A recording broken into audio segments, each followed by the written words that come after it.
about now? Can you hear me better? That's better.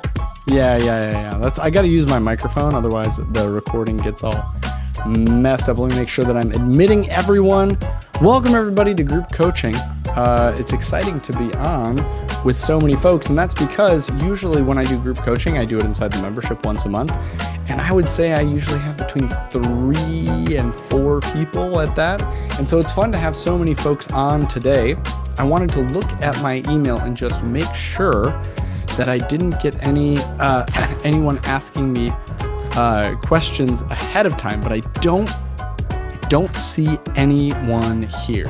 So I apologize if you're listening to this and you sent me a question, but I do not see anyone who has replied to any of my emails with questions. And that is great because it means that we just get to go here. So group coaching etiquette 101. I've been doing this for many years and this is what works. The best thing that you can do to get me to answer one of your questions is to click down below the little react icon. You can do recognize hand gestures or hand gestures.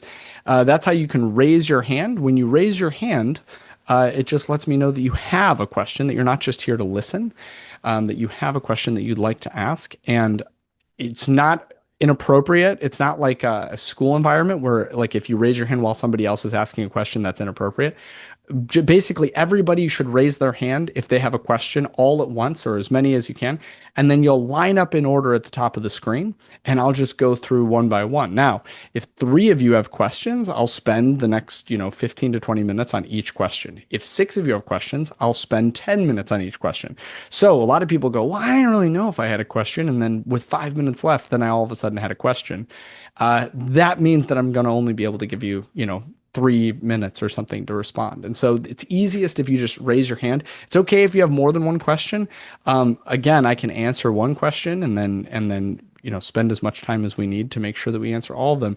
But we do have to be done right at probably like 11:55 a.m. So that's 50 minutes from now. So please go ahead right now. Do the little raise hand icon. If you can't figure it out, it's okay. You can just give me a wave and I can just say, oh, okay, there's a person, but it looks like Elena already figured out how to do it. The other thing you can do is if you absolutely cannot at all go through and ask your question live, like maybe you have a sleeping baby on you or something, you always can go in to the chat and ask your question there, and I will respond to your question there in the same way as if you had done it ahead of time. Now, my mouse is not working, which is not good. Neither of my mice are working. Okay. Elena, I'm going to have you go ahead first, and as soon as one of my mice start working here, my mousearunos, then I can get clicked on you. But go ahead and ask your question, and I'll bring you up as soon as this starts working. Okay. Hi. First of all, I really liked this last 2 weeks. They're really enlightening. But I do have a question. I think it's related. I feel like I've started using with my 4-year-old and 1-year-old, like the stuff for like tantrums, like to help them calm down and stuff.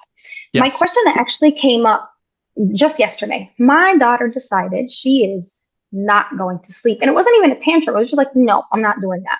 Mm-hmm. And I didn't know really how to approach that because I was like trying to be calm and trying to this, and there's a time limit, right? And then her 1-year-old sister did go to sleep already, and she started getting very upset and waking her up and making a lot of noise and so on and so forth. And I don't really know how to approach that because it wasn't technically a tantrum, right? She had her Right. bath, she had a bedtime story, she had everything, all the regular stuff that we usually do, but she was not interested in. She's just kind of It was just, defiantly opposed to it's sleep. And you just said that I'm not this doing is your that. four Yeah, this is your 4-year-old, right? yeah. Okay, so couple clarifying questions before we get into the nitty gritty. And also, this is going to give you an example. I always love to answer questions specifically about course materials, but group coaching is for you. And so it's for all of you. And so if you have questions about sleep or potty training or whatever, like I'm happy to answer those too. I'll just spend less time on those because I'm trying to make sure that we get into the course material. And then at the one that happens after the end of the course, and then obviously during the group during your free month of membership, all of you get a free month of membership. Those group coachings are just free for all, so you can ask anything you want. So I'm going to Mhm. answer your sleep question, but I'm also going to relate it back to course material. So Yeah, yeah. the short answer to your sleep question requires some clarification for me, and this is why I like when people are live on group coaching if they can be. So the first question would be, does your 4-year-old still nap? No. Okay. So what time is your bedtime roughly? Like what time is your wake up and then what time is your bedtime?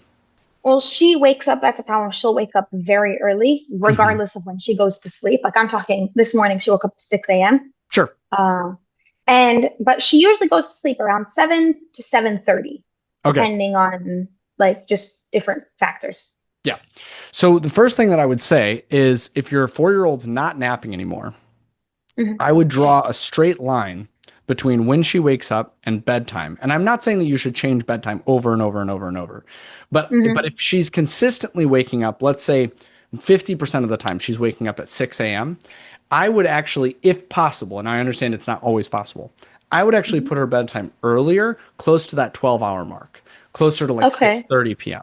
And the reason why Okay. I say that is because what we know from lots and lots of research on this is that basically kids between the ages of like 3, 4, 5, right in that area, they need roughly 12 hours of sleep a night. Now, when they get to 5, 6, 7, then it's more like 11, and that's fine. Hmm. But when kids are that little, they need 12 hours of sleep a night. That Hmm. usually, or 12 hours of sleep during the day. Usually that breaks out to being 12 hours either all at night or a nap that's an hour, maybe 2 hours, and then closer to 10, 11 hours at night. Hmm. Your child does not need a nap at 4. Don't ever hear me say that. But some kids will take a nap up until 5. Other kids will stop napping when they're 3, 3.5. So you don't Yeah. really know, but it means that you have to shift your bedtime routine a little bit. So Hmm. why I say this is because when you're talking about bedtime routine, I would say most likely you are experiencing dysregulation based on the fact that your daughter is not tired yet, but is actually overtired. And if she was taking a Oh. nap, I would say she was undertired.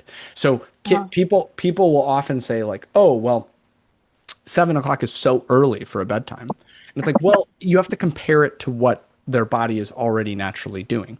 My three and a Hmm. half year old or almost 4-year old goes to bed at 6 p.m. That is a huge hindrance on our life. Okay? Like it means that like we have to shift things around often because like we got to be home by 6:15 at the latest. If we wait until 7:15 to put him down, 7:30, and which might have happened last night, right? Maybe last night what happens is as you're getting ready for bed or whatever, all of a sudden it shifts back a couple minutes, 10 minutes, 15 minutes, which is totally normal. That's why I say start it at 6. Then if you flex to 6:30, it's not that big of a deal. But if you start at 7, you're already at the backside of the sleep window.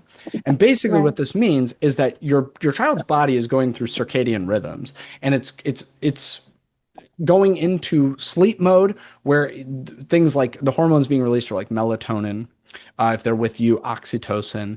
These are calming, naturally calming hormones that, and this is not like woo woo wellness influencer stuff. This is like hard, sleep data.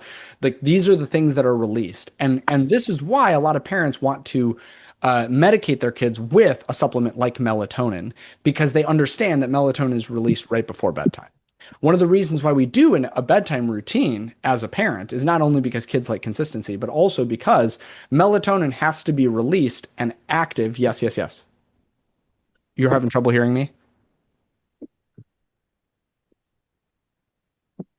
You okay? Can you still hear me? Elena, I'm going to keep going. I'm gonna, Hello? I yep. did not hear anything you said at all. Oh my goodness. I'm so sorry. Okay, I'll No, start it's back. fine. The I'll audio, start. something happened. I don't know. Okay. Everybody else hear me? Give me a wave if you heard me. Yeah. Okay. It's not my audio. Cool. Could just be the internet for you. That's fine. So the reason that we do a bedtime routine, what I was saying just a second ago, the reason that we do a bedtime routine is because melatonin takes time to become active in our child's system. So Hmm. 20 to 30 minutes. People like to supplement melatonin when in reality, oftentimes their child already has enough natural melatonin if they started bedtime routine 30 minutes before they actually intend to put their kid to sleep. Now, it sounds like you're already Mhm. doing that. Bath time, reading, all of that, which is fantastic. That's great. I don't have to fix that, which is half the battle with most parents. They just drop their kid in bed and they go, why aren't they sleeping? It's like, well, because you had them ramped up before. But if you're doing those consistent bedtime routine things, melatonin's coming in on its own, oxytocin when you're there with them, it's all happening. That's exactly what should happen. Problem is, if a kid gets past that natural sleep window where the melatonin is released and then they don't go to sleep for whatever reason, then what happens is their body actually senses that inability to go to sleep, the conditions were not met for sleep, as a threat to their survival. Think of it in terms of like us as cavemen, right? Or cave women, is that you're in a cave, it's dark, it's time for sleep, and all of a sudden you're not sleeping. The only reason why you're not sleeping is because there's a threat to your survival that's causing Mhm. you not to sleep. Mhm. Your child's body experiences that. And so what happens is at a certain point, their body will go, this melatonin thing, we've done that. They didn't go to sleep. That means they must need to be awake. So we're going to turn on the opposite hormones, which are cortisol and epinephrine, but especially cortisol. Cortisol is what wakes us up in the morning. It's the stress hormone. We call it the stress hormone because it often happens in stressful times, but it actually has a very adaptive reason, and that's it's our wake up and be alert hormone. And so their body will start to flood them with cortisol to keep them awake. And so now you have a kid who 30 minutes ago seemed like they were ready to go to sleep. And now 30 minutes later, it's like, I don't want to go to sleep at all. I feel great. I want to get up and I want to party. Mhm. And what you've done is you've actually missed the sleep window.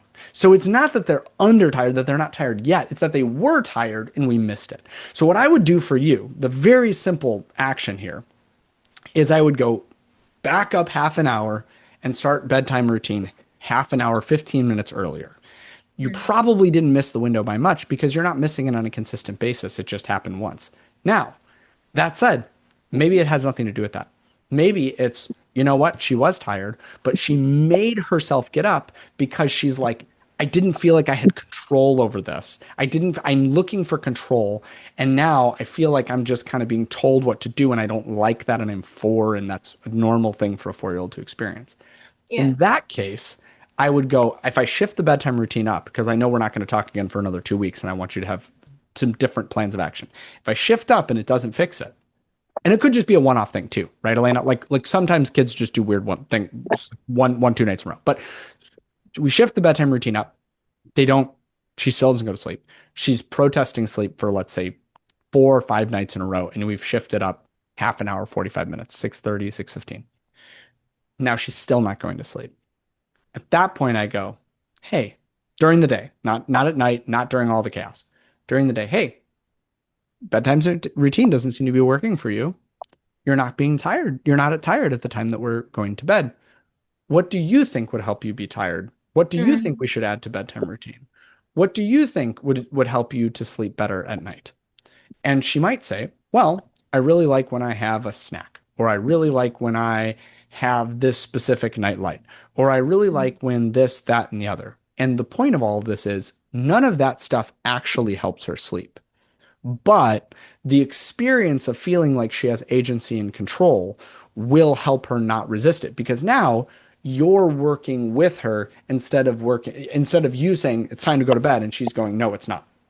And so once you Yeah. move past that, it's if it's truly just like cognitive where she's just going, I don't want to sleep because I don't want to listen to this instruction, then getting her on your team and saying, what do you think you need? And I'm willing to change my bedtime routine. I'm willing to change your bedtime routine because this is for you. That completely reworks the paradigm. So now I've given you three solutions, right? One is just you can just kind of wait it out because it's just if it's a one night thing, it might be nothing. Solution two is shift the bedtime routine up because it has nothing to do with cognitive development. It's about physiological, hormonal like fluctuations, and you're not hitting her circadian sleep window. And then number three, it's nope, actually, she's very tired. Actually, she would go to sleep, but now she's four and she can protest sleep. Unlike your 1 year Right. old who can't really Right. protest sleep, right? Like your 1-year-old can cognitively not want to go to sleep all they want. They're still going to go to sleep. Your Yeah. 4-year-old can kind of go, stay awake. And you don't really want to get into that. So that's what I would say is your 3-step, like going through there. And really where this interfaces with the course is if you look at module 6, again, you're not there yet. None of us are there yet. But if you look at module 6, what you're going to see is autonomy is a need. And actually, you're already starting to get that in module 1, where we talk about autonomy being a need. Autonomy is a need. If she's not feeling the autonomy, if she's not filling that bucket, she's going to try and act that out in other places. And the reason why it often happens at bedtime, and then I got to move on to the next question. The reason it often happens at bedtime is it's kind of one of the few places where our kids can hold us hostage and they can just go, we actually can get you to stop whatever you're doing. Unlike the car, unlike this, unlike that, they can literally just go, you can't make me here. Yeah. And the other place it always happens is at the dinner table. The 2 places where kids feel if they can't have their needs met elsewhere, they're going to have their autonomy needs met somewhere. It's going to be at the dinner table and it's going to be at bedtime because it's the 2 places where they can go, you can't make me. And that is huge. So sometimes it just takes giving them back that agency, even if it's perceived agency. Hey, we're still going to do the bedtime routine. It's still going to be at this time, but you get to do this thing. You get to sing a song and spin around in a circle. You've done it. You win. Right. We're, Right. we're not in a competition with our kids, right? Of who's in control. We're on a team with our kids because ultimately they want to sleep and we want them to sleep. And that's the goal. You feel me? Yeah. Yeah. 100%. Love Right. it. Love it. Kelly, you're up next. Tell me what's going on. What is your question? I guess I have a couple Kelly won. sort Other of Kelly. related. Oh, sorry. No, you're good. Go ahead. You're up. You're on. Oh, Go ahead. okay. Sorry. I had a couple. I had a main question, then like a side kind of related question. But Sure. I guess the main question is, so my son is going to be 5 in just under 2 months. And when I was going through the course, when we were doing like the 4 pillars and like the curiosity thing, right? So I try to be, I've been having issues with him being really rough, like not just with his siblings, like his brother, I guess, but also me. And it's been going on for, I would say, almost 2 months now, where he's getting very upset, angry, and he'll, try to like body slam me or, hit me, stuff like that. And it's difficult because, I mean, of course it's, like triggering for me. And it's, when someone's like physically assaulting you, it's hard to stay Yes. calm. Yes. But one of the examples is you gave in the course was, like kids often go through a hitting phase when they're around 3, because they lack the verbal skills to help their needs get met. But I guess not necessarily yeah. what's happening at 5, right? Right. Always. Yeah. And that's Can what be, but because not always. right. And so he's extremely verbal. He's really intelligent. He's very capable of telling me like what he wants and stuff, right? And he does that in other situations. Like he will tell me, like if he wants something, he'll say, "Can I have this?" Blah blah blah. But so I've tried to ask him, in a time that's calm, right, where he's not, actively upset. Like what's going on? Like, it seems like you've been having a lot of big feelings lately. You've been mad, and you've been wanting to be rough with me and your brother. And, I want to help you figure out what's going on and stuff like that. And to help you feel better and to express yourself in a way that's not going to hurt somebody. Right. And he'll say, "Oh, like, okay, I took him out like on my own, so we could have some one-on-one time together." And he said, Perfect. "Oh, well, I'll tell you when we get home." I'm like, okay, that's fine. Like, cause I don't want to push him and like try Right. to force him to talk when he's not ready. But Right. then, we get home and he's like, oh, well, when we go to this room, I'll tell you. And then we're in that room. And so he's just avoiding it, and Yep. he won't talk to me. He won't tell me what's going on. And so I'm kind of at a loss because I, I can't, and I've tried to tell him too, like, I can't help you fix the problem if I don't know what the problem is. And I really want to help you, but I can't do that if you won't talk to me and tell me like how you're feeling. Yeah. It's hard because he's very smart and very verbal, but at the same time, I know he's also 4, right? And so Sure. asking him to like, Yeah. Think about his you know what I'm saying? motivations or Yes. whatever. It's not Yeah. that. Yeah. Okay. So first of all, thank you not only for bringing it to group coaching, but for doing a lot of the stuff that I would have had you do and already providing that insight and information. So Yeah. getting that one-on-one time and then asking those clarifying questions outside of Hmm. that, right? Perfect. Right. Um, a few things. One, it sounds like this is not happening because like we don't know boundaries and playing rough, right? Hmm. This is like I am frustrated and I am losing control and then I'm Yes. lashing out, right? Yes. No, he's definitely losing like control. I mean, because I can see like when he gets angry, I can see like his whole face changes. Like Right. you can he gets like a look in his eyes, and it's like he's not there anymore. It's just his body taking over. Like it's very Yeah. clear. Okay. Yeah. So I'm gonna fly through, but Okay. you can always rewatch. Yeah. The short answer here, I think you're doing exactly what you should do by communicating. We need to discuss this. I think Hmm. also at the same time, um, it's really hard to hold that boundary effectively. But at some point, we need to be like, it. I cannot let you hurt me. I cannot let you hurt others. Yeah. And that is a place where I think many of us in this sphere of parenting, where that is one of the places where we struggle so mightily, is to hold that boundary firmly. Right. And that is the place where like if we have our learning edge is that the authoritarian parents out there, their learning edge is like, how do I not like hurt my kids to prove my point? Yeah. Ours is how do I not let my kid hurt me because it's not helping them? Right. And that is very challenging for all of us Hmm. because any like firm holding of like I cannot let you hurt somebody Right. feels like authoritarian control to us, Hmm. but it's not.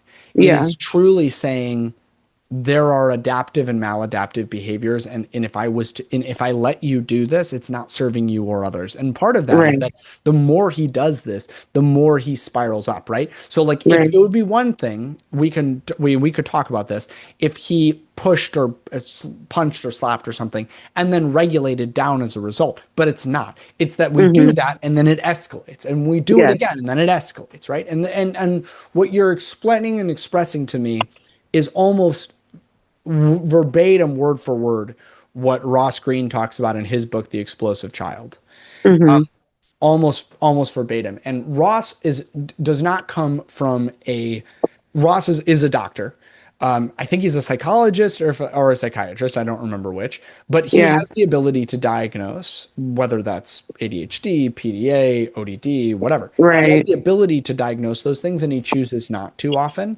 And what he Hmm. expresses in that book is that the reason that he chooses not to is because ultimately those labels are describing a behavior that really is what we might call like a developmental block. And so what's happening is you have a kid who's very smart intellectually, a kid who's maybe Hmm. very verbal, cognitively there, a kid who might Yeah. even be very empathetic, a kid who might be very kind most times. Yes. Yeah. But the trailing metric for them is emotional regulation. And Yeah. and that emotional regulation actually takes skill building. And for Yeah. most kids, and it's not our kids, and I say our kids because I have kids like this. Yeah. For most kids, emotional regulation happens kind of on the same, like you think of it like reading. For Hmm. most kids, they're going to read roughly about the same at 5, roughly about the same at 7, roughly about the same at 11. Now, there are going to be kids who absolutely excel at that and are way Hmm. beyond that. They have a Right. deep interest. There are other kids who are going to have learning disability, dyslexia, maybe ADHD, whatever, and they're going to be a trailing group. But it's not a Right. moral character flaw. It's that Yeah. some kids reading comes more naturally, some it doesn't, but most Right. people fall in the standard deviation. Then you Yeah. have the kids who are really lagging in the reading. Hmm. It takes a lot of additional help. What Ross highlights in his book is that there's also the same can be said of emotional regulation. It's the Okay. exact same. Most people will go through and they'll kind of mirror each other. Like most kids about at 5 will start to control some behaviors. Most kids by 7 can think empathetically and not like lash out. Other kids, they're 11 and they behave like a 3-year-old. And it's Hmm. like, how is that a thing? Well, in the same way that a kid who is might be 11 and unable to read, only able to read at a 6-year-old level. And so Hmm. understanding this kind of reality that we're experiencing Right. is to understand that it's a skill development issue. Yeah. So we have Hmm. to treat it as such. In the same way that we might Right. have a reading specialist who does additional practice on this, we need to do additional practice on emotional regulation. And so for you, all of those games that we cover in module 5, which is now a week and a half away. So module 3 will be, I'm sorry, 2 weeks away. Module 3 will be dropped tomorrow. Module 5 for the week after that, and module 5 will be dropped on Sunday, whatever that is. Right. You are going to see those tools in module 5, and for many of the people on the call, those tools are going to be break glass in case of emergency tools that they don't use they use them maybe with a 2-year-old more often than they use them with a 4-year-old, more Hmm. often than they use them with an 8-year-old, right? Yeah. You, it may be, no, actually, we're going to have to use these tools early and often. And we're going to have to use these tools to regulate down. And then the big key, because he is so intelligent, and that just screams highly sensitive to me when I go, okay, Yeah. super intelligent and explosive, those two things, you put them together, you get highly sensitive, and which can be comorbid with, as if ADHD is a morbidity, but Right. with ADHD, with Yeah. some ASD. But the point is, often kids who have sensitive nervous systems struggle Yes. to regulate their emotions and wind up Yeah. being explosive, right? Yeah. So all of that to say, what we have to do with those kids is it requires a lot more practice. And Hmm. that practice looks like holding very firm, clear boundaries about what's acceptable, Yeah. offering replacement behaviors like don't punch me, go squeeze the pillow, go, do stomp like a dinosaur or whatever. And then on the flip side, using those emotional regulation games and tools in those moments and then just practicing them. And the good news here for you, Kelly, is that Hmm. just like with a reading disability like dyslexia, um, Hmm. a kid who is lagging in emotional regulation ability because of brain development, just, different parts of the brain develop more quickly in some kids than others. Right. We talk about this with girls maturing more quickly, right? Stuff like that. Like Yeah. a lot of times we kind of give these broad brush statements, but what we're saying is Hmm. kids brains develop more, not perfectly, not Yes. all 4-year-olds are the same, not all 8-year-olds are the same, et cetera. Yeah. As your son develops, the difference between him and the typical 8-year-old, if you do the job when they're 4, will could even be a reverse split, where what Hmm. happens is kids who actually have to intentionally learn emotional regulation become kids who at 8, where something might deeply trigger and make their friend who is otherwise regulated at the typical level of a 4-year-old and Hmm. regulated at the typical level of a 6-year-old, and now is regulating at the typical level of an 8-year-old, but something comes across their plate, somebody hurts them, whatever, and they react with violence, with whatever, because they don't have the practice. Right. Kids who are highly sensitive and explosive, as they develop those things, because those things are hard-won gains, they wind up being able to apply them in more scenarios. And so these Hmm. kids become the most skilled regulators because they had to be, in the same way that people who have dyslexia often become the most high reading comprehension people because they had to be more careful about how they read, right? Hmm. They don't stumble over more difficult words because all the words were difficult at first. Yeah. And so all of this to say, it winds up being, I don't want to call it like a superpower, I don't want to romanticize it, but it winds up Yeah. being something that it's a hard one gain, and so it's easier. So the good news for you is, as hard as this is now, this is just your cross to bear per se. Like Yeah. this is the thing where probably you're not going to have a kid who's deeply struggling with empathy if they're highly sensitive because they're going to kind of naturally empathize. You're Right. probably not going to have a kid who's deeply struggling academically because Hmm. highly sensitive kids, again, broad brush statement, but tend to be a little bit, quicker to pick up on cognitive tasks. And Yeah. so, you're not going to have a kid who you're constantly worried that they're going to fall off out of the tree because they climb more carefully than the kids who like my 3-year-old who just scales up the tree and then falls to death, right? And so it is a blessing and a curse Hmm. for you. The good news is there's a very clear outcome with the curse, and that clear outcome is intentional practice of moving from that place. Now, in that process, you have to be willing to hold those hard boundaries, and Right. you have to be willing to go like, "Hey, I can't allow you to do this in this way." Right. And you have to hold those boundaries of that conversation. So it's awkward to be like, "Oh, I want to go into this room." I understand. This seems to be really troubling you. And Hmm. what I'm hearing in that too, and I got to move on to the next question, but what I'm hearing, Yeah. and I don't want to talk about this until we're at home. Now don't want to talk about it until we're in this room, is he knows there's a problem. Yeah. He identifies that there's something here and he feels lost in it. It is not, Hmm. it is not the, what people often get on daytime talk shows and they talk about the problem with gentle parenting is that these kids just don't care if they hurt other people. Yeah. That's not your son. No, he cares. I know he cares deeply. He It's cares deeply. And so yeah. we have to be willing. And this is oh man, Kelly, this is the hardest part. This is the hardest advice that I ever have to give. The best parents let their kids feel the consequences of their own actions. Hmm. And oftentimes authoritarian parents punish kids because they don't have the ability to let them feel the consequences. So, for example, let me give you a really clear example. Kid hits another kid at the park. Authoritarian Hmm. parent comes in. We're going home from the park. Blah blah blah blah blah. Pile on. Where you ever do that again? We're never coming back to the park. All this stuff, right? Yeah. That actually distracts the kid away from the much harder lesson, which is when you hurt people, they do not want to play with you. Right. And authoritarian parents often are actually deeply soft-hearted that they're like, I don't want them to have a relational wound. And I'm like, Hmm. oh, I let my kids feel it. I let Yeah. my kids feel you hurt them. I'm so sorry. I know you're sorry, and you still hurt them.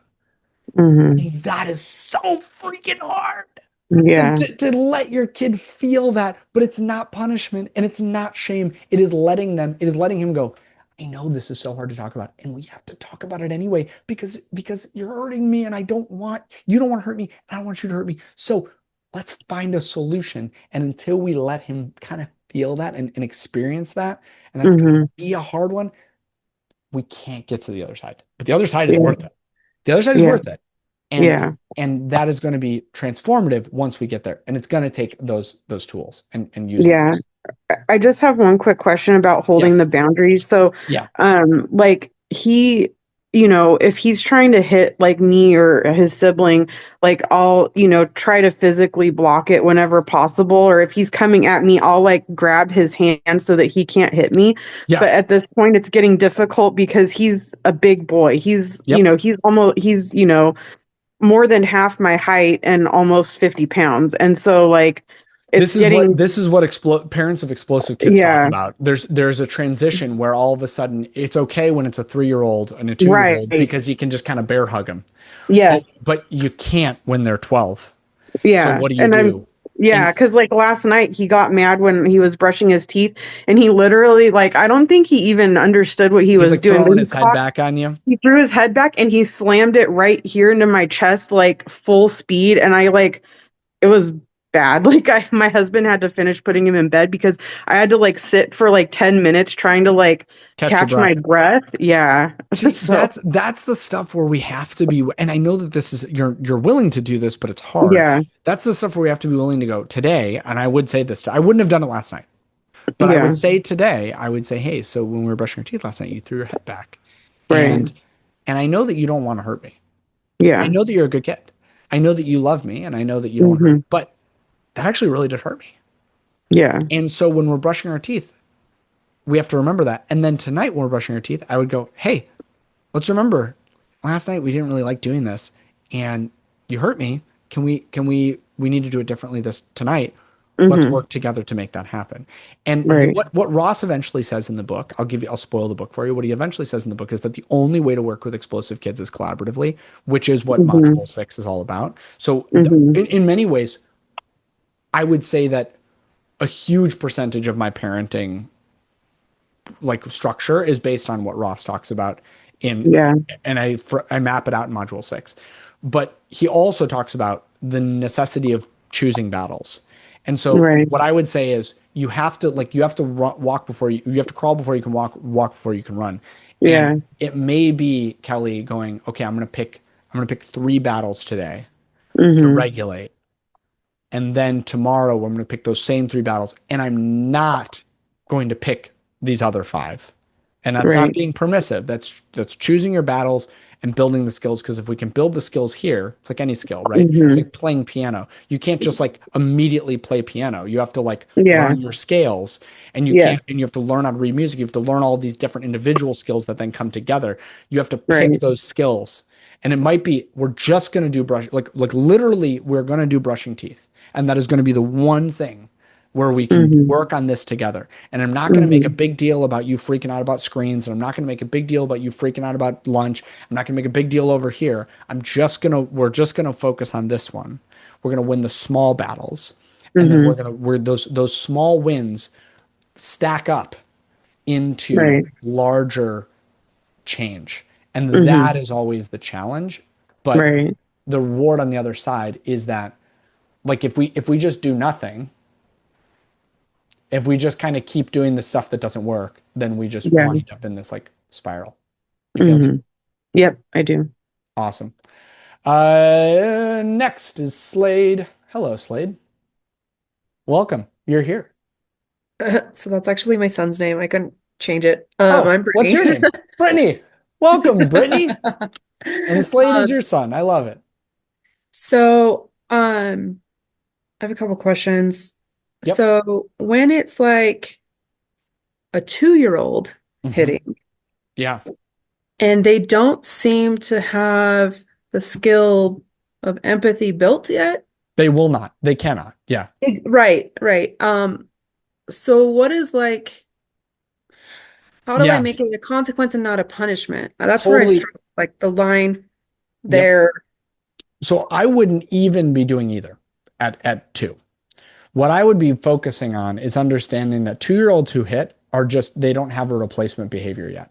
So this is unlike what Kelly's experiencing, where like we have a replacement behavior. We know what we can, like, it's a different scenario.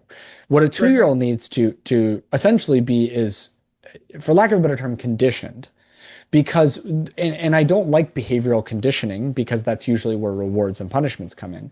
So don't like hear that from what I'm trying to say instead of like what usually that immediately connotates for people. So Right. instead, what conditioning what we mean is when we see the kid go to hit, we go gentle hands, and we take their hand, not forcefully. We take their hand and we do it slowly and go, oh, that's nice. And they need those repetitions of that neural pathway of going, oh, when I feel like using my hand, these are the things that I can do. When I feel like biting, here's what I can do. And so with biting, the way that I always reframe it is I go, blowing.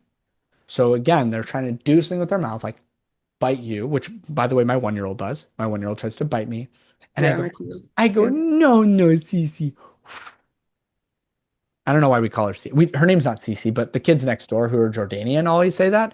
They're always like, no, Cece to everyone. And so we say that we do it too. So we're like, no, Cece. And we do that over and over and over. And she doesn't have any cognitive understanding that biting hurts. She also doesn't have any cognitive understanding that this is a replacement behavior. But every time she has the neural pathway that fires that goes, I want to bite this person instead of this spoon or whatever, she's being redirected. And that's what we're doing with a 2-year-old. We're just redirecting their problematic behaviors, because ultimately that problematic behavior is not coming from a place of I want to hurt you. That problematic behavior is coming from a place of I don't know. And this is like I just am doing. I am just in the world, and maybe when I'm frustrated, I'm trying to use my hands to get what I'm doing, but it's not to hurt you. It's because I'm trying to communicate with you. And so you say, okay, this is the way that we communicate with our hands. Okay. And this is why, by the way, nonverbal kids, we often, SLPs, speech language pathologists, who are there to teach them to speak verbally, begin not with verbal communication, but with sign language. Because the first thing you have to do is get them to start communicating effectively with their hands. Because right now, the only way that they know how to communicate is with their hands. And the only way that they know how to communicate with their hands is, I'm going to knock you upside the leg, or I'm going to scratch you, or I'm going to squeeze you. And we literally take their hands and we go, more, all done, hi. Because now we are replacing that urge to use my hands to communicate. And there's, as we often say, to a person who's a hammer, everything looks like a nail. To a toddler, everything looks like something you should punch until they learn otherwise, right? And so they have to literally be taken by the hand and stroked. And what the problem with a lot of gentle parenting people is they just go, no, mommy doesn't like that. And what happens with them is they go, no, mommy doesn't like that. And the kid just hears, blum, blum, blum, blum, blum, blum. And then they're just like, oh, when I do that, they do that. And so it's almost like you also don't want to go, no, stop that. Because then you go, no, stop that. Then the kid goes, oh, when I do this, the voice comes out. In the same way that a kid flips on a light switch and the light turns on. And so then they go, oh, this is an interesting thing too. And so kids are literally just exploring the world and they're going, when I do this, I get a reaction. Now, when I go to do this, they fix my hand. What's the kid going to do? They're going to start to do that thing, whatever alternative behavior that you're giving them, they're going to start to do that thing because that's the new reaction. And then when they do it, we celebrate them. We go, yay! You're so gentle, gentle hands. And they see that and they go, ooh, I like that. I like that. I don't know what it means, but I like that big reaction. And so that's where, with a 2-year-old, you're actually not dealing with emotional dysregulation. It's often dysregulation that's causing them to communicate this way. But you're not really going to deal with the dysregulation other than maybe distracting them, redirecting them to something else. You're dealing with the behavior on its own terms. And that's where you can just redirect that and redirect that and redirect that. And hopefully you get to a point at some point where they understand that their first instinct is not to go there. Does that make sense? Yeah. If is there I think I know the answer, but like is there any difference if it's like a targeted behavior towards a certain gender? Yeah. So what do you say? Is there a difference? You said, I think I already know the answer. What's the answer? Just Because like you know your kid. well, no, I just mean like what you'd already said, like just to redirect. But it just like is concerning when It's a only little girl to you. is like sees a little boy, and just because it's a little boy who may be smaller than her, Yeah. so like, oh, you're in my way, I'm gonna smack you. Right. I think one thing we often make mountains out of molehills.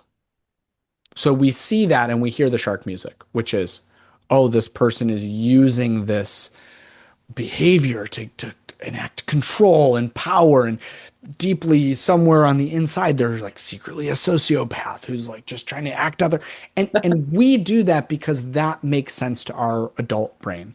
If we saw an adult doing that, that's probably the context. If we were actually inside their brain, what we would hear is just like, you're in my way, I'm going to push you. Like You're on my way, I'm going to push you. And there's been no consequence for that. And I'm not saying consequences like my parents come in and say no pushing. I'm saying like the kid doesn't get up and push me back. And so when you haven't been pushed, you don't know. But also, even if you have been, like when you're so young, you're not necessarily drawing that conclusion of I wouldn't like this, so I shouldn't do it to someone else. That's a 4-year-old idea, 3.5-year-old idea, maybe. That's not a 2-year-old idea. 2-year-olds have no idea that they can hurt somebody and that they actually got hurt. No clue. So that's why we have to redirect the behavior to like, oh, mommy likes that, instead of like being like, don't do that. I didn't like it, because they're just like, what do you mean you didn't like it? I liked it. I liked punching you. You must have liked it when I punched you, because I don't have the neurological capacity to know that what I am experiencing is not what you're experiencing. And by the way, if you want to draw the conclusion, there is a lot of the conversations that we have, not to take this to a dark place, about teenage boys and consent is that they have no idea that because they're enjoying something, somebody else isn't necessarily enjoying it, because they never learned that empathy of what perspective taking, what is this other person experiencing me as? Not about my intentions. What are they experiencing me as? But we don't have to worry about that with a 2-year-old, because we know they can't perspective take. So we draw that in the future and we go, oh my God, they're going to be a teenager who can't perspective take. And it's like, no. Come back to me when they're 9. Can they still not perspective take? Then we can do some work on that. We can work on that later. That's maybe a lagging skill for them. But at 2, I don't expect them to. In fact, I don't want them to, because if they're perspective taking at 2, that means they have no interest in their own needs and development. That means they've learned. I have to be worried about the other. Whenever I see a kid who's perfectly behaved at 2, I'm like, what's going on at home that you're so concerned with how other people are experiencing you? Because you can't you make any mistake and you're immediately met with violence at home? Maybe. Like, that's what I'm thinking when I see a 2-year-old who doesn't hit occasionally and push occasionally. I'm going, yeesh, like what's going on at home where you feel you're so self-policing that you won't make any mistakes? That's a bigger issue. So what I would say is, with that 2-year-old, we're redirecting all the time. And then if we're finding a place where 2-year-olds are getting into a scuffle, they can't work that out. We have to literally, and this is why, like, God bless daycare providers, but like a lot of the problems that our kids have come in daycare settings. The reason is you cannot moderate every single debate over the block tower with a bunch of 2-year-olds when there's 10, 15 kids and you're one person, or 2 people for 20 kids. You can't do it. And so they only intervene when it gets really bad. Those kids actually can't modulate that disagreement. You literally have to take that kid and go, let's go do this instead. Because otherwise this is just going to keep spiraling, because neither of you have any ability to look at the other person and go, I shouldn't punch them in the face. Like, and that's hard, but that's also the life of a 2-year-old. And 2 years down the road, you're going to be coming back here, Brittany, and going, well, yeah, it turns out my kid's not a sociopath who just wants to hurt everybody. Turns out my kid is not just picking on one gender. Turns out my kid is not only picking on blah, blah. It was circumstantial. And at this point, I didn't really have a clear picture. There is occasionally where a kid will be more violent towards one parent than another. And I didn't talk to Kelly about this, but I could have. Where a kid will be more violent against one parent than another because they've learned that they feel safe in being violent to one parent. Not like I'm going to bully that parent, but like if I bully one of my parents, they'll scream at me and they'll potentially hurt me. Again, I'm not saying this is any of your scenarios, but when I see kids out in public and it's like, oh, my kids are perfectly behaved for me, but they treat my wife like trash. It's like, yeah, because your wife is not scared them. Or your wife has a deeper, more attached relationship where they're not fearful. But maybe if you're like, well, I just don't let my kids treat me like trash. I'm like, yeah, but what does that mean about how they see you?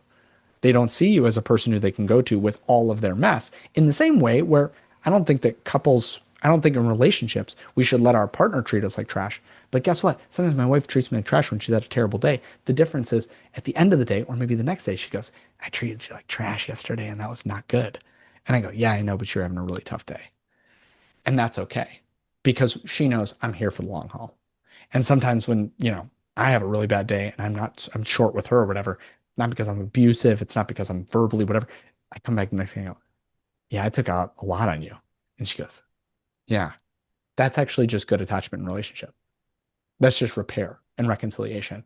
What we want to teach our kids, what we're talking to Kelly about, is hey, down the road, how do we apologize for the things that we don't do well? And how do we make amends? And how do we not keep those patterns? Right. And so that's what I'll say is like, I'm giving you a lot more advice than what your specific scenario calls for. But that's where I'm like, yeah, at this point, we're just redirecting. We're just redirecting. And then down the road, if it becomes a problem, we know that we can fix it. And the reason I say that to you now is so that you won't hear the shark music now. Otherwise, if you just came to me and you're like, John, you're going to for sure be in my life for the next 5 years, I wouldn't even tell you any of this because I'd wait to tell you this. But I want you to know now you have nothing to worry about yet. Like Atticus Finch in To Kill a Mockingbird, Scout's freaking out about something. And Atticus says to her, it's not time to worry yet, Scout. I'll tell you when it's time to worry. I'm telling you, Brittany, it's not time to worry yet. We can worry later together. Cool? And then Yes. when they do hit or bite Yes. and it hurts for me, Got I am a dysregulated adult, like ADHD. So Yep. my initial reaction, and it's really hard for me to stop it, is go, ow! And like with that loudness, sorry everybody. The real and the ideal. So in the ideal, we don't react. We don't react because we've learned to not react, and we can do a better job of trying to anticipate those things and not getting ourselves in those, like before they hit, we grab their hand and fix it. Before they bite, we redirect, right? That's the ideal. The real is sometimes you're going to do that. And the good news here is just because you scream out when they bit you 10 times this week does not mean that they didn't the other 20 times that you were able to redirect them start to develop that lesson. So you don't have to freak out and be like, if I do this is the problem with social media. We speak in such broad brush, non-nuanced terms. And by the way, Amber, I still got 10 minutes for you. I'm not gonna ditch you. We speak in such broad brush terms that we go, if you ever praise your kid, they're just gonna be a people pleaser forever. No. If you consistently every single time have them in a relationship where you're only praising them for success in very problematic ways for years, then in the same way, if you only ever react to biting and hitting by having an oversized reaction and you never do anything more fruitful and productive, then that becomes a problem. But if that's 10%, 20%, even 30, 40% of the time that you're dysregulated, at least it's just going to take you longer, Brittany. So if you were perfectly consistent, maybe you get over the biting and hitting in 2 months completely, right? I'm not saying no progress in a week. I'm saying progress every week until it's a once a month type thing, or even once every 2 weeks type thing, 2 months from now, because you're never going to completely eliminate it, right? But you can really bring it way down. If you are only 50% consistent, maybe it's 4 months instead of 2 months of fixing this, right? So like, it's not that it won't work. It's just that it'll work more slowly. All right, Amber, what is up? You are going to be my last question. Tell me what is going on. Okay, I'll try and breeze through it. So it's a boundaries question. Mhm. I have a kind of like Kelly, very highly intelligent, definitely highly sensitive, 4-year-old girl. And I wonder what happens when our boundaries clash. So what I feel is my hard boundary is like no super dirty feet when you go to bed. Sure. Let's put some Sure. unders on while we're Sure. playing, on the Sure. floor. So just kind of like for this purpose, like hygiene based in Yeah. my mind, safety based. Yeah.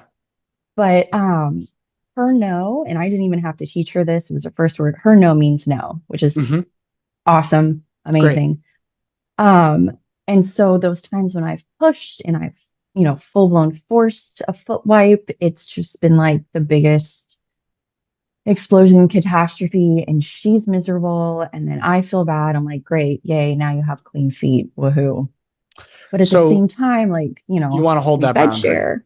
Yeah. Yeah, but I don't want to, traumatize Yeah. her at the same time. So Right. how do we So both hold a boundary? how do you both hold the boundary? How old? 4 last month. So at 4, her job is to have autonomy and push boundaries, and your job is to hold boundaries. And sometimes that means that your jobs are in direct conflict with one another. I would learn if I were you, and this is not what you'll always get from me is honesty. You won't always get what we want to hear. I would I don't learn want that. to I want go, the honesty. I would learn to say, what are the conditions under which I'm willing to flex on this boundary? Are there any conditions? Are there no conditions? If the answer is there are no conditions in which I am willing to flex on the dirty feet, for example, boundary, right? Then what is the alternative? Can we put on socks? Can we sleep in socks if we have dirty feet? Can we whatever? And then I go to the 4-year-old and I go, 30 minutes before bedtime, every single night we have to wash your feet. I set an alarm on my phone. That alarm goes off. We have the feet washing game and the silly song about washing our feet that we do every night. And we're goofy. And sometimes she pushes back, but usually no. And then one day she decides, I'm just going to go full on. Absolutely not. I'm not doing it. And then we have the replacement, which is, if you're going to say absolutely not, got to put on your socks. No, I won't do it. You can wash your feet or you can put on your socks. And now we're presenting her with with 2 solutions to the problem, but none of them is I'm just going to do whatever I want. They are, and we can frame that and say, you're sleeping in a bed with us. You really want to have dirty feet. This is Yeah. called living in society. This is called being in this is called being in relationships. There are some things that are just non-negotiables. I'm giving you multiple ways. You can wash your own feet. I can wash your feet for you. You can do a foot wipe. You can do this. Here are all of here's the cornucopia. Here's the a la carte of your foot washing options. But one of them is not, you just go into my bed with your dirty feet. And you can say, when we're regulated at 10 a.m. on a Tuesday, not like, in the midst of the dysfunction at 6:30 during bedtime and we're already tired and we're already hungry and we're already melting down, that's not the time, right? But you can say during the, like, I love you and I love your feet, but I don't do dirty feet in bed. Do you know that? And here's a great example. You can go, do you know that I don't even let myself have dirty feet in bed? Do you know that I don't let Dad have dirty feet, or whatever, right? Have dirty feet in bed. Do you know that I wouldn't, if you had a sibling, I wouldn't let them have dirty feet in bed. It's just something I don't do. In our family, we don't have dirty feet in bed.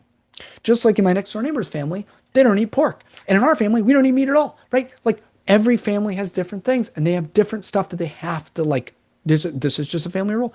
And in our family rule, if you sleep in my bed, we have clean feet. I wash those feet. Yeah. And now that we've presented these options and we can make it fun and we can make it entertaining and we can do all this stuff, then the holding of the boundary does not have to become the power struggle that it invariably is. The difference is we have to get on the same page, that we are on the same team and we're working together. And why is this an issue? And what you might find out is, well, one time, sometimes kids just make stuff up, but not always. One time you did the foot wipe and it's got soap in it or whatever. It's like whatever. And I had a little cut on my foot and it hurt. And I don't want that. And I didn't like that it hurt me. And so I don't want to wash my feet anymore. Gosh, thank you for telling me that. I didn't know why you didn't want to wash your feet. Let's wash your feet with just water. And then you know for sure that it won't sting. Yeah. Let's put a Band-Aid on that foot before we put it in and we wash it. If you ever have a bonk, or an injury or a cut or something, you point to it and you say, it's right here. I won't wash that part. And again, sometimes kids make that stuff up, but oftentimes that resistance, there's some grain of discomfort or whatever, and they have no ability. Again, we're just learning theory of mind at 4. She might be like, but you knew that it hurts when you wash my feet. No, I didn't. And that's why it has to be a fun game or silly or whatever. And so that's why I would say, like, look, if it's a non-negotiable, it's a non-negotiable. And then what we need to learn is, are all boundaries that way? Or is it just the feet washing, right? Because then what the real problem that parents get into is they go, this is a non-negotiable, and this is a non-negotiable, and this is a non-negotiable, Right. and this is a non-negotiable, and this is, and I go, look, if you got 100 Too non-negotiables, many. then at that point, those aren't boundaries, they're just rules. Yeah. And this is why I say the difference between a boundary and a rule might be you have to wash your feet before you get into bed. A boundary might be you can't get into bed with 30 feet. Like, those are two very separate things, right? Like, Yeah. you have to do it in the way in which I'm telling you to do it at the time in which I tell you to do it. That's a rule. And usually kids, like your kid, the explosive kids who don't want to be told what to do not do well with rules. Explosive kids do very well with boundaries, which is, here is the boundary. Now you can work with me to figure out how we can meet the conditions of that boundary. So it might be wearing socks. It might be washing your feet with a wipe. It might be washing your feet in the bath. It might be washing your feet 2.5 hours before bed and then not going out and then putting socks on at that point. But I'm not saying you have to do it this way in this way. You're saying, here is the boundary. Now you, 4-year-old, have some autonomy and agency, and I'm your Choose. accountability partner to make sure that you make these conditions are met. And you might even say, and what are you going to do if we get to this point and we still haven't washed our feet? What do we do? Do we just put socks on? What's our break glass in case of emergency? And she might say, if we ever get to that point, I want you to just put socks on. If we can't, if I just won't do it. Okay? I want you to put socks on me once I'm already sleeping. I don't want to do that. So now let's work out a different solution. And we can work together. But do you see what I'm saying about the boundary? Like, Yeah. it's very different. It's a subtle difference between rules and boundaries, but boundaries are based on values. So a boundary is based on cleanliness, hygienics, shared space, respect. A rule is based on control. You must do what I say. Have values that influence boundaries. Don't have rules that are really just secretly about control. And I think you know that, but oftentimes it takes just saying it in that way for us to realize which are which. Does that make Yeah. sense? Yeah, totally. Thank you. Awesome. Thank you all for being on here. I did record all this, so I will be posting it on YouTube unlisted. None of you will be able to be, not going to be all over the internet with your problems, and your questions about your kids, but it'll be unlisted on YouTube, which means that only the people in this course will ever have access to that video. They can't find it. It's not searchable, but it'll be listed there so that you can go back and watch it forever. I'll never take it down. And so you'll have that opportunity. If you have any more questions, please email them to me. I can always respond with an email response. It won't be as detailed as this, or we can just wait and do it in group coaching, which is happening again 2 weeks from today. The thing I say at the end of every single one of my group coachings, actually every single one of the workshops, anything live I ever do, is that each of you are worthy of respect, dignity, love, and belonging. And so are your kids. And so treat yourself and your kids with that in mind. Go out into the world, be amazing parents. Thanks for being in the course. Thanks for being here today. Great questions, everyone. Now I got to go put a 1-year-old down for a nap. Take care, everybody.